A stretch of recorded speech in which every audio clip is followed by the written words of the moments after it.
As we were led through the streets of SLC, I allowed myself to hope that Arlene and I had lucked out by landing here. If I were still a praying man, I'd burn candles and say a few Ave Marias that we wouldn't find a spider mind setting in the Mormon tabernacle, which loomed closer and closer, obviously our destination. The people in the street gave us a wide berth as we passed, but they didn't act unfriendly, just cautious. No one acted like an idiot. I hoped it stayed that way.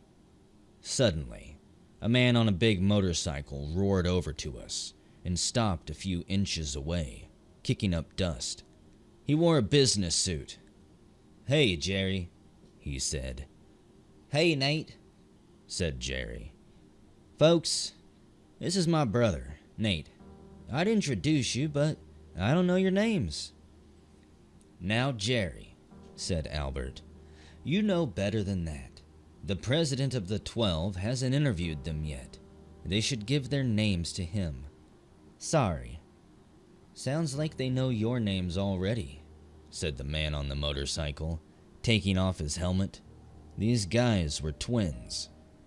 Although Arlene kept her promise about not discussing theological matters, she leapt into any other waters that gurgled up around us. "That's a bad machine," she said. Nate proved to be his brother's brother. "You like this?" he asked with a big grin.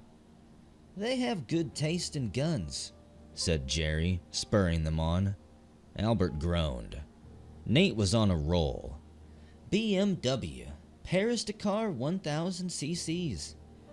He and Arlene went on about the bike for a few minutes. Part of me wanted to strangle the girl, but another part appreciated what she was doing. Putting the other guys at their ease is a critical strategy.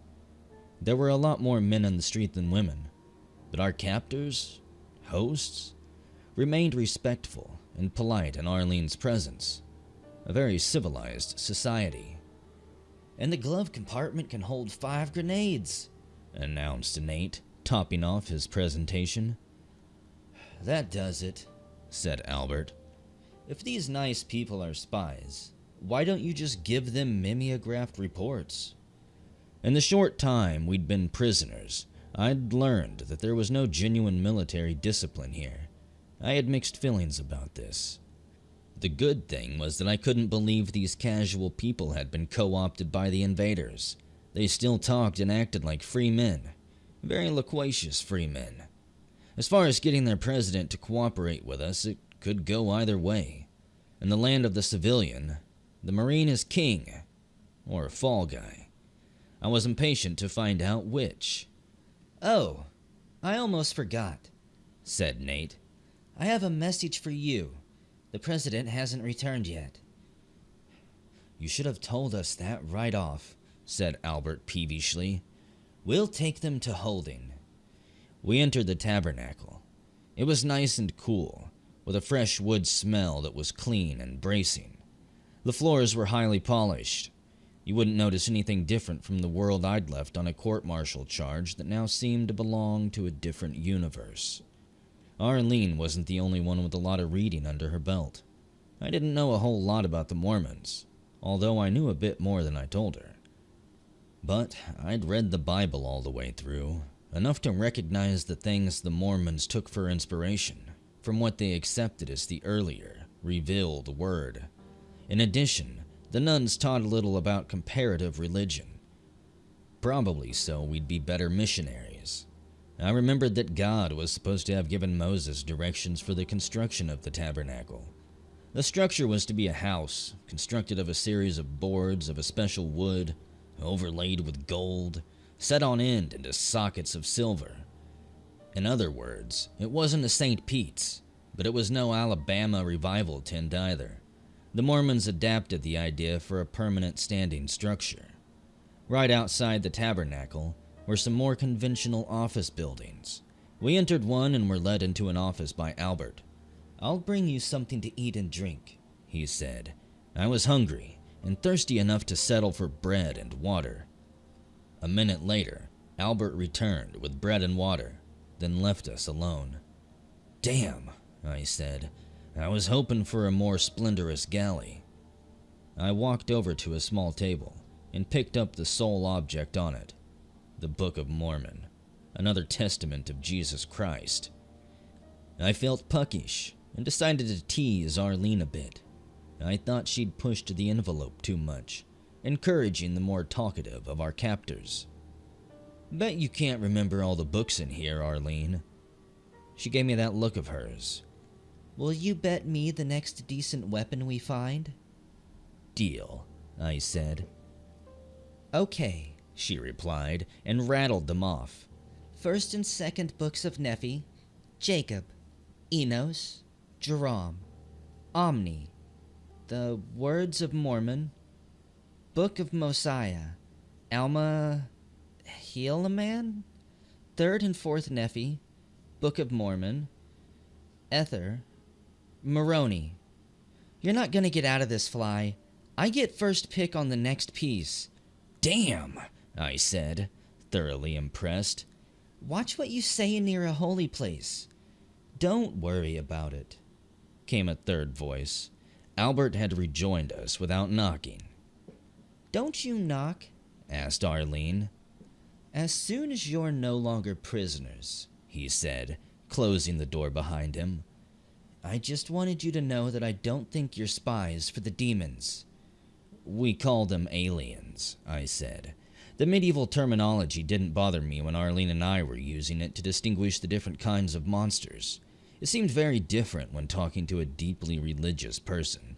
These things from space could be killed. They were created by scientific means. In no way should they be confused with immortal spirits against which all the firepower in the galaxy would mean nothing. I understand, said Albert. Would you mind telling me who you are and how you came to be here? Won't the president ask us that? I asked. Yes. Then why should we tell you? Asked Arlene. Because I don't have to be as cautious, and I'm a fellow soldier. So you should tell us about yourself, I said. In time. You don't have to tell me anything either, but you should consider it. Well, I said, thinking on my feet, if we talk to one Mormon, we should probably talk to the leader. Albert laughed. We're not all Mormons here, he said. Just most of us. Oh, I said, unconvinced. I am, he cautioned. Think about it. We're fighting the common enemy of mankind. We don't care if you're Mormons. We care that you can be trusted. It makes sense, admitted Arlene in a tone of voice so natural that I realized she'd been subtly mocking them before. I'm of the church, continued Albert, but Jerry and Nate are Jehovah's Witnesses. I thought they didn't fight, said Arlene, surprised. They are not pacifists, but neither are they of the latter-day dispensations, he said as warning bells went off in my head. I prayed I could count on Arlene's promise to keep her trap shut. But she pressed her lips pretty tight. Latter-day what? Albert was more succinct than his friends. They believe all the world's governments are works of the devil. They won't fight their fellow man at the command of a state, but they can fight unhuman monsters until Judgment Day. I get it, I said. Draft protesters in World War II. But volunteers for this, Albert finished. What do you mean by, dispensation? He laughed. Apparently we'd fallen into the hands of someone lacking in missionary zeal, for which I was grateful. The United States Constitution was ordained by God. That's why we didn't like seeing it subverted. We never know if a governmental person is good or bad until we see where his loyalty lies. But you two make a wonderful impression on the witnesses. I think you'll do fine with the president. If you change your mind about chatting with me, you'll find me easily enough. He left us with the promise we would see the president soon. 3 hours later, we were led to the office of the president of the 12. A clean-shaven, elderly man with pure white hair, a dark tan, and a tailored suit got up from behind a walnut desk and rested his hands on his blotter. He kept his distance. He had a judge's face, carved in stone. If we were assassins, he was giving us a clear shot at him. But Albert and Jerry continued to babysit, fingers on triggers. Mexican standoff. He sized us up. We did the same to him. He reminded me of a senior colonel in the Corps, a man used to giving orders. Finally, he coughed. "I'm the president here," he said.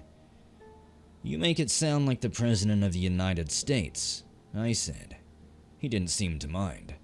"Might as well be," he said. "Under the circumstances. Who are you?" We gave him name, rank, and serial number. Being a gentleman, I let Arlene go first. Then he asked the $64 trillion question. "How is it you came to be here?" Arlene laughed and let him have it. Fly here. That's his nickname. Fly and I single-handedly kicked the spit out of the entire Deimos division of the alien demons. They moved the Martian moon into orbit around Earth, but we cleaned their clocks. The leader of the Mormons said, "This is time for mighty warriors. We have many prophecies to this effect. In the book of Alma there is a verse that I find indispensable for morale. Behold, I am in my anger, and also my people. Ye have sought to murder us, and we have only sought to defend ourselves." He smiled, pausing before continuing. "But behold, if ye seek to destroy us, more we will seek to destroy you. Yea, and we will seek our land, the land of our first inheritance." These words were spoken by Moroni. We must gird our loins for battle against the ultimate enemy. At such times as this, even women must be used in a manner unnatural to them.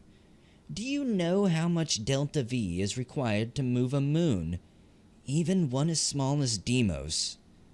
Why should I believe you? I blinked, nonplussed by the change in subject. Glancing quickly at Arlene, I saw she was controlling her reaction to the unnatural crack, her face impassive. Good girl. "We, fight the same enemy," I said. "This is what you purport. You also claim to have hopped out of orbit and landed on your feet. Pray that we may prove both to our satisfaction. Until such time, we must be careful. If what you say is true, you will be able to demonstrate this to us on a mission. Only then, if you earn our trust, will you," he pointedly stared at me, ignoring Arlene, "be allowed to access our special wisdom. The audience is over, and good luck to you." I worried that Arlene might say something stupid when I saw her mouth open, and the danger sign of her eyebrows rising faster than any rocket. Hell, I was worried about myself, but we were ushered out of there without any disasters. "As far as I'm concerned," said Albert, leading us back to our room accompanied by Jerry, "you just flunked spy school." "Huh?" "I don't imagine a spy would concoct so ridiculous a story and annoy the president so thoroughly." I said nothing. Privately, I thought that was exactly what a spy might do. It worked, didn't it? We felt tension leaking from the corridor, like air escaping from the dome on Deimos. At least the president was taking some kind of chance on us. He didn't realize how big a chance he'd taken talking that way to Arlene. "We belong to the Brotherhood of Man," Albert said. "If you think you have problems now, just wait until people begin believing your story. Then we'll start treating you like angels."